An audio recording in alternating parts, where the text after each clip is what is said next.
ఇక మొగల్తూరులో చిరంజీవి ఇంటికి కాస్త దూరంలోనే కృష్ణంరాజు ఇల్లు ఉండేది.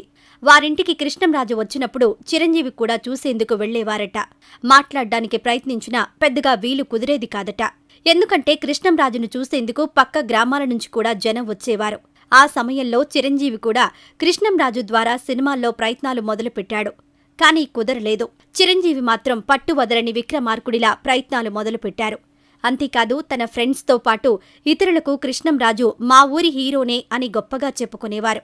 ఇక చిరంజీవికి మొదటి అవకాశం మాత్రం తాను సొంతంగా సంపాదించుకున్నారు. ఆ తర్వాత ఏవైనా సలహాలు కావాలంటే మాత్రం కృష్ణంరాజును అడిగేవారు.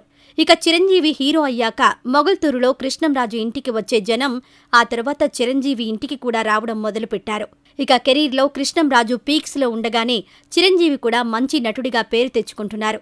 ఎంతలా అంటే చూస్తుండగానే చిరంజీవి సుప్రీం హీరో అయిపోయాడు.